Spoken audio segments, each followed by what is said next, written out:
Welcome to the Haymaker MMA Show with your hosts, Tanai Shah and Ian Wall. Back again with another fight card prediction. The UFC Gane versus Volkov. Two heavyweight bangers. Starting off the main card, we got Renato Moicano and Jai Herbert. Renato coming in as the Brazilian, really only getting some decisions and submission finishes, but has been looking better on the feet. And Jai Herbert is a nice prospect fighting out of the same or training partners with Leon Edwards. And we've seen how Leon Edwards has been doing recently. So interesting to see their trajectory as the English strikers go. He's coming off of a KO loss with Francisco Trinaldo, who he was honestly beating his ass. And then Francisco had one of those shots that like hits off the top of the head, and it looks like it almost just like shoots their like neck into their spine. Like one of those weird ones. When Dan Hardy was in the commentary booth and he like got up and started yelling at Herb, being like, "Dude, you don't do that!" Like that picture of him pointing through the cage. But yeah, I remember what you mean. Like he just like lost balance and then he's like, "Stop the fight!" Like whatever. And the other time I saw it was Jacare Souza versus Chris Weidman.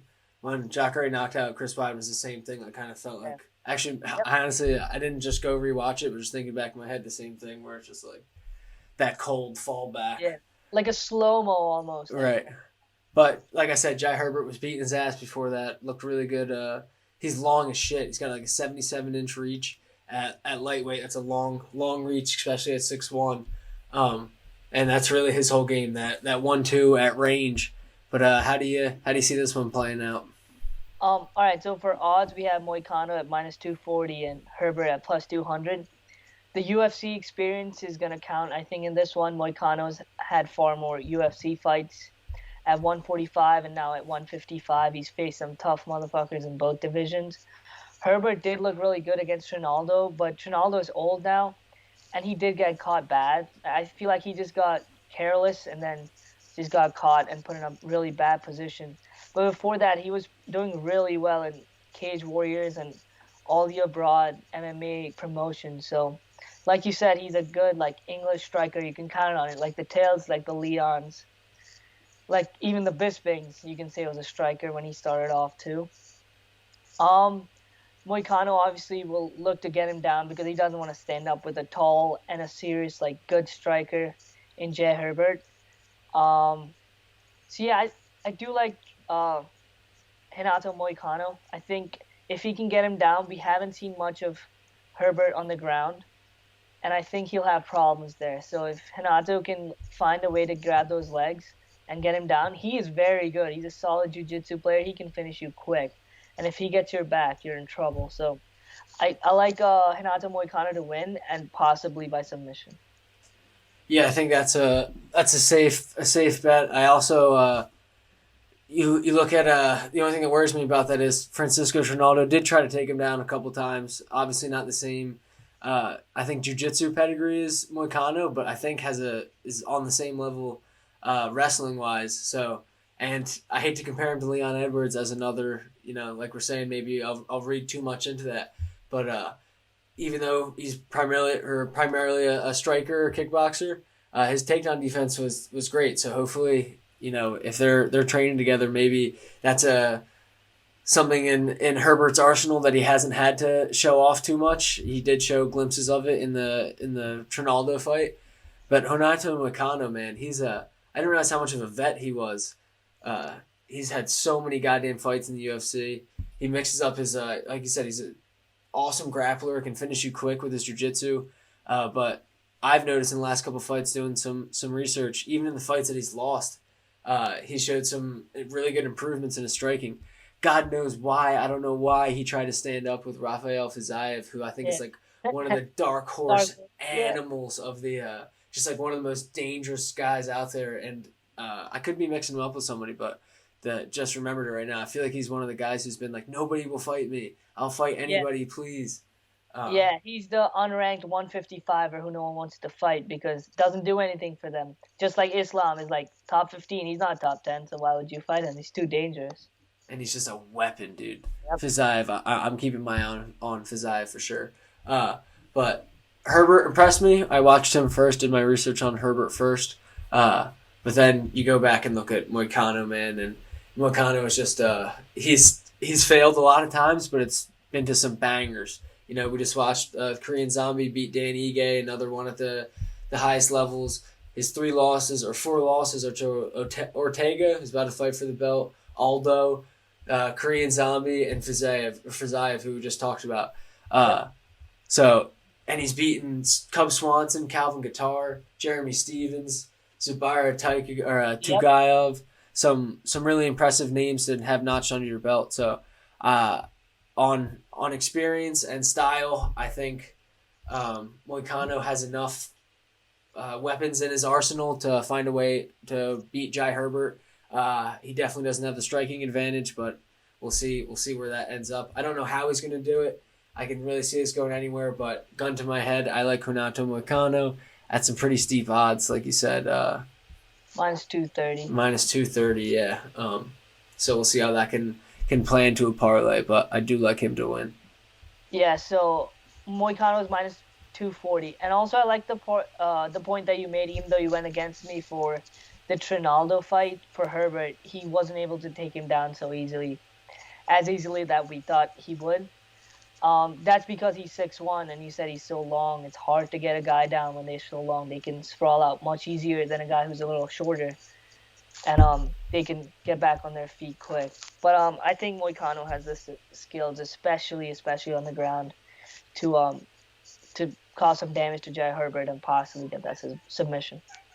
Hopefully Moicano brings out some leg kicks again. Watching the Qatar fight, I was like, oh man, he's got some of the best leg kicks in the game. Up next, we got a welterweight fight between Tim, the Dirty Bird Means, taking on a newcomer in Nicholas Dalby. Dirty Bird obviously has solid boxing. He can hang out in the pocket and touch you up. He's also very good on the ground, having 5 submissions under his belt.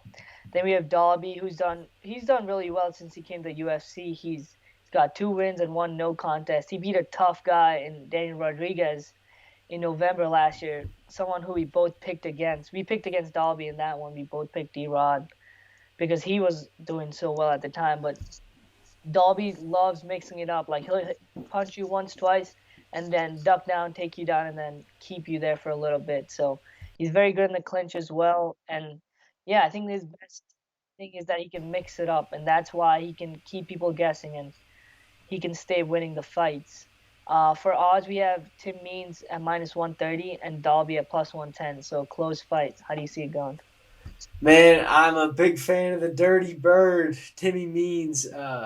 Just a cool ass story. He went from being a real rascal, if you will, and turned his shit around. Been looking at his Instagrams, coaching wrestling now. But looking at his fights recently. Lost to D-Rod in 2020. Daniel Rodriguez has been impressing the shit out of me. Just mentioned him saying he lost to Nicholas Dalby, but I think he fucking won that fight, dude. Nah. You know? On the night, I thought like, yeah, oh shit, they stole my money. But then I looked at it and I was like, Dalby was way more active and had way more damage. I don't know. That's my story, and I'm goddamn sticking to it. All right. But even so, Tim Means is a guy that's got close to 50 fights on his record there. He's 37 years old. Like I said, he's had years as a drug addict and recovering stuff. So he's a guy that has seen some shit and been there, done that, but has continued to produce. Staropoli, Mike Perry, both known as like power strikers, some guys to be in wars with. I think I actually picked Tim Means for the Mike Perry fight, if I can remember correctly. I think you did. And because low-key, Tim Means still has got that crisp technical striking. He still is down to be in a war. He's got still has power in his hands, maybe not as much as he did when he was younger. Make you respect his hands, at least. If it goes to the ground, he's got a nice arsenal of submissions. When I was going through his Instagram, I saw he had a shout out on Joe Rogan by I think it was Cody Sandhagen, saying that that Tim Means was the first guy he ever saw do the shoulder strikes. That Tim Means was doing the shoulder strikes way before Connor ever did it. And I was like, yeah, there you go, Tim. You getting some cool recognition. But needless to say, I think Tim Means can get this done. Nicholas Dalby kind of has that pressure. Doesn't really have too much power in his hands. Has a couple of TKOs for sure, but Tim Means has eaten some big ones off of some dudes with some real power. I see Tim being able to keep the distance. Dalby likes to kind of get in tight, fight in a phone booth, get a clinch, go up against the fence. And I think Tim Means is gonna be able to take this one home off of his technical striking ability and being able to, if it does hit the ground, either threaten a submission and get back to the feet and just land more strikes, do more damage. So Dalby is 36 years old, and this is his second stint with the UFC. So I said UFC newcomer earlier, but I guess he's just back. He was cut in 2016 after he drew against Darren Till and then lost 3 in a row. The UFC cut him. He hasn't lost since, and he hadn't lost before that. As for my pick, I like Nicholas Dalby, honestly. I'm a Tim Means fan as well, but I think Dalby has a style where he can grind out decisions anytime basically almost every time. And I don't like the wear and tear that Tim Means has taken. He's taken a lot of damage in his fights. Even against Perry, where he won pretty comfortably, he did eat some bombs, but that's going to happen when you fight Mike Perry. But yeah, I think Nicholas Dalby can mix it up and just get a decision, so I'm going to go with him. Up next in the featherweight division, alpha male product, Andre Touchy-Feely. All those alpha male guys kind of have the similar style, going up against Daniel the Pit Pineda. He's an old head for the lightweight classes. He's got so many fights under his belt. He's got looks like 41. And Andre Feely has also spent his whole career pretty much in the UFC. He's a guy who's been in it forever, got in it early as one of those alpha male kind of pushes. But should be a good one. Pineda coming off of a loss to Cub Swanson. The Cub. Yeah. And before that, had a big win over Herbert Burns. Really just like an explosive fighter, which can go double-edged sword for him. How do you see this one playing out? It's a tough one to pick, actually, again, because Pineda looked really good against Herbert Burns, but then got caught bad by Cub Swanson. And Andre Feely, I think his record just consistently, since 2013, 2014, win-loss, win-loss, win-win-loss, win-loss, win-loss. Right. It's really tough to pick his fights. Sometimes he'll come out and he beat up someone like Shane Moraes, and then Bryce Mitchell is a tough out. I'll take that back. That he'll get out wrestled by them, like Sadiq Yusuf outpointed him. He's lost to Calvin Kattar, but then he beat Artem Lobov, lost to Yair. So he's fought the top guys. I feel like he never passes that test, though, if you look at it. Yeah, I completely agree. He never passes that test. And like you said, he has so much UFC experience. And he's only 30 years old, if you think about it. But he's been there. He's been by Uriah's side, and he came up with Cody and TJ and all those guys when they were really hot. But he never did as well as them, I don't think. So I think he's like a permanent gatekeeper at 145 ever since he came in. He'd beat a good guy, and then he'd lose. He'd beat someone, and then he'd lose.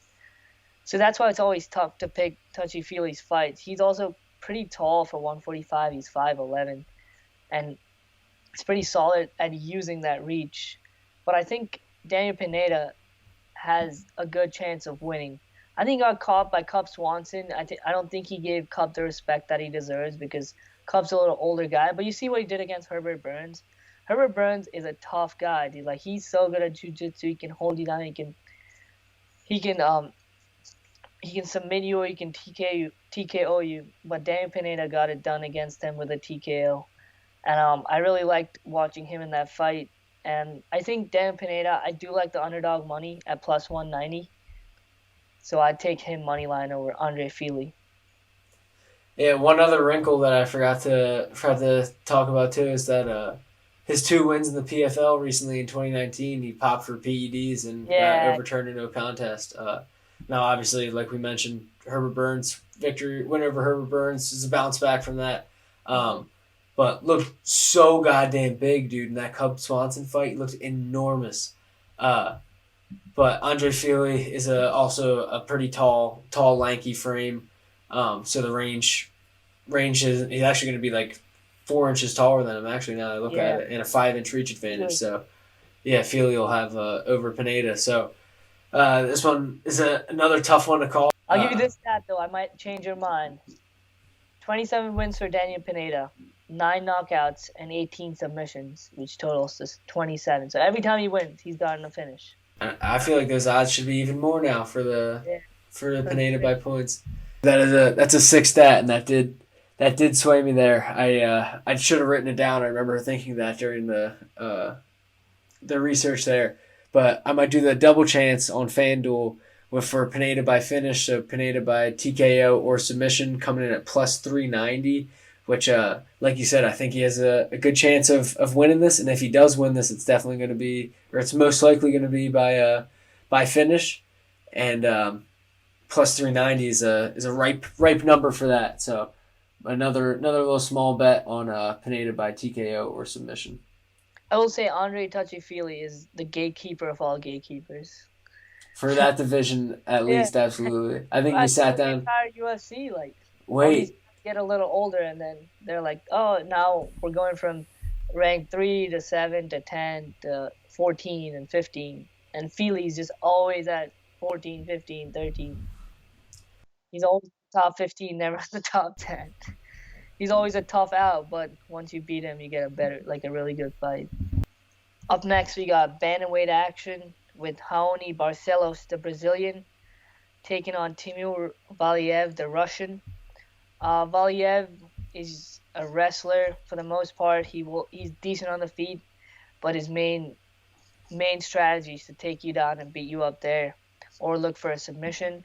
He doesn't have too many finishes under his belt, so I'm guessing he just keeps you down, and he can grind on a decision like that. On the other hand, Raoni Barcelos, I think, is a fantastic addition to the 135 mix. He's had a few UFC fights under his belt for sure, but now he's really coming into his own.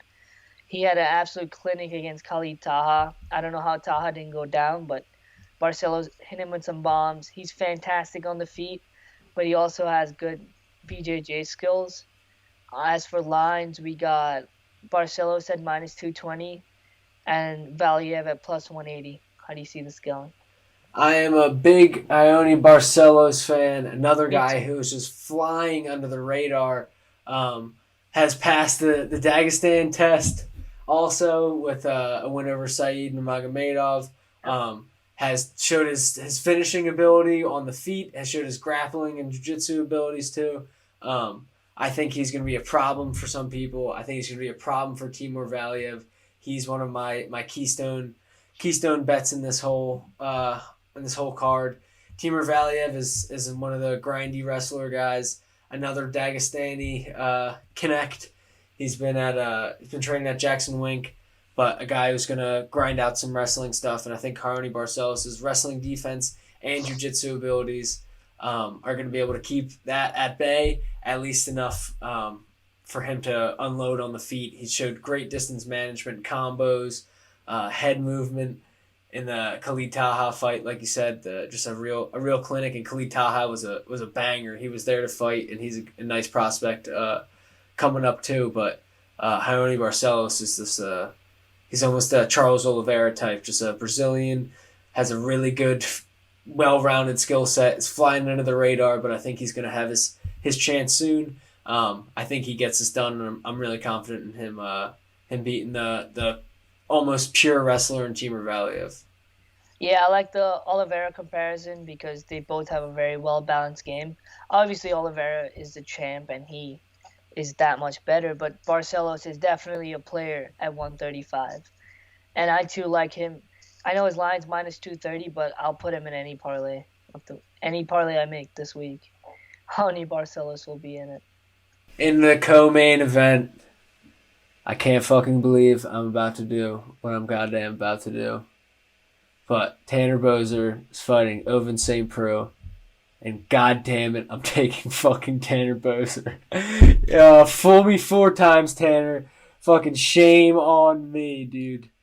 How do you think this one goes? I'm gonna take Tanner Boser also. Oh my I god. took him against Andrei Arlovsky and Ilya Latifi. We said he was gonna be the guy He's who's gonna burned move me forward. twice so hard, dude. I remember we said that he was gonna be the guy. He's gonna be a contender, a heavyweight in the future. We love him. We love his attitude, his fight style. But then he just gave us two shitty ass performances. But even though you look at OSP looks like he's not trying half the time, honestly. But that's kind of the beauty of his game, that he'll lull you to sleep and then knock your head off or give you a nice OSP submission. I can't remember the name for some reason. Von Flu choke. The Von Flu choke. The Von Pru choke. Right.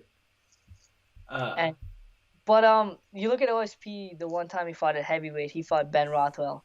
That was one of the sloppiest fights I've ever seen in my life. So bad. He won a split decision, but I thought he clearly lost. He looked thick as hell. And he looked uncomfortably thick. At 205, he's ripped. But at heavyweight, he was up to like 235, 240, I'd say, and he didn't look like. That's what he weighed in at. Maybe he was 250 on fight day, but he didn't look good at all. He looked really slow. So yeah, I like Tanner Boser. I think he's comfortable at heavyweight. He will have the speed. And Tanner Boser moneyline 170. This is the third time in a row I think we're betting on him as the favorite, as a should win fight. And Boser, if you fucking lose, man, I hope the UFC cuts you on it. Fight for you to win. I feel everybody likes your personality, your fight style. Just win, dude. Just show out. I feel like he also got robbed in that last fight, but I don't hold too much to him on that to that extent. But shit, you can't keep leaving it to the fucking judges, Tanner. And if it is, know that they might goddamn steal it from you, and you need to do more to make it decisive, or else you're gonna rile the boys up like you're already doing. Yep, do more. Right, and then you look at OSP, like you were saying, it's been a long road since the OSP that fought Glover Teixeira and John Jones, and did good against John Jones. Was the before Thiago Santos and Dominic Reyes fought Jones. That was the example people would use for who had a little bit of success against John Jones. But like I said, been a long time since that happened. 6 or 7 years almost. And Tanner Boser, more active. Oven St. Bruce seems like he's, like you said, sometimes he's just like, I don't know if he's there for the money or just kind of getting older, and that's the way she goes. But I think Tanner Boser's going to be back with a vengeance. He lost that last fight. I think he thought he won it. I think he got robbed. That was what, 2 weeks ago? The Latifi fight? Yeah, June 5th. So, yep.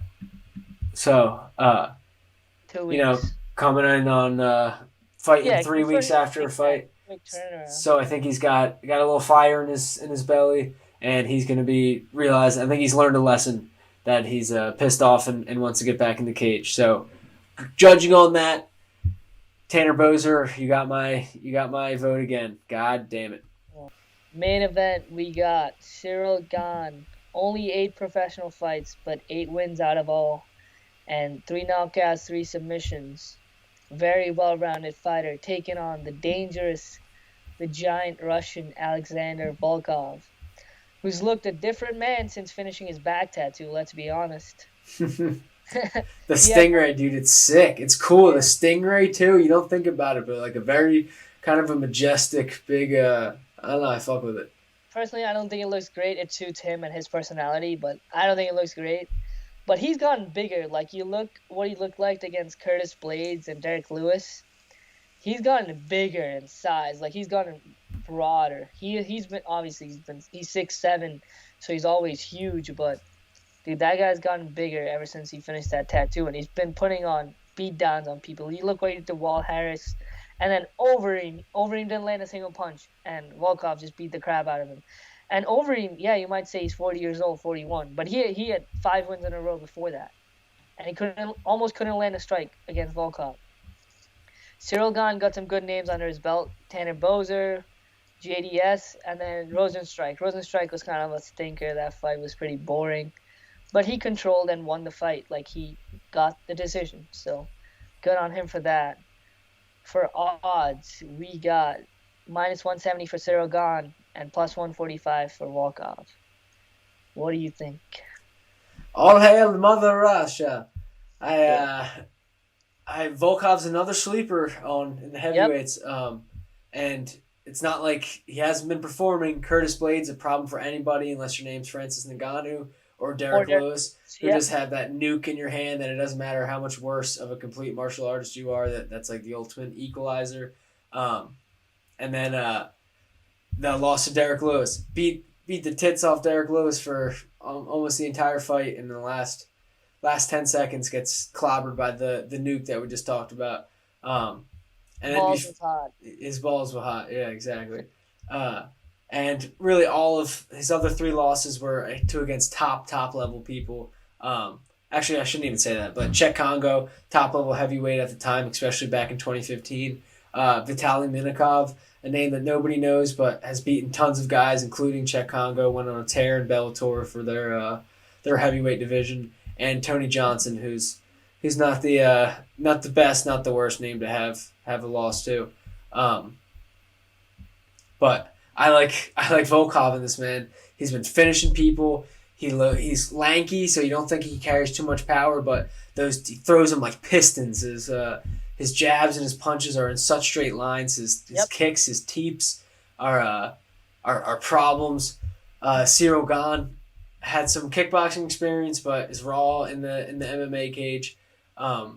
Has passed a lot of tests against other kickboxers like Rosenstrike, but I think Volkov just has a different. He's not coming with the hooks and power. He's coming with the technique and straight punches that I don't think Gane has had to face before. Given Gane's skill set, I don't feel like he's active enough or tries to inflict enough damage in these last couple of fights, like against Tanner Boser, and even in the Dos Santos fight. I think he could have got him out of there or engaged a little more in the Rosenstruck fight. A five round fight against these two bangers. So needless to say, I'm on Volkov as the underdog here, but Gane's obviously a monster. Yeah, I'm completely with you. Volkov all day. His striking's never looked better. And I know Curtis Blades took him down a lot of times, but Gane's wrestling is not like Curtis Blades. Not even close. Way stronger. And now, I mean, first off, it's tough to take down a guy that's 6'7" anyway. So it's going to be a hard time. You see Overeem 6'4", and he's a big dude. He looked like a child in front of Volkov. Volkov, like, point fighted him all day, got him out of there, second round, bloodied him up. It was over.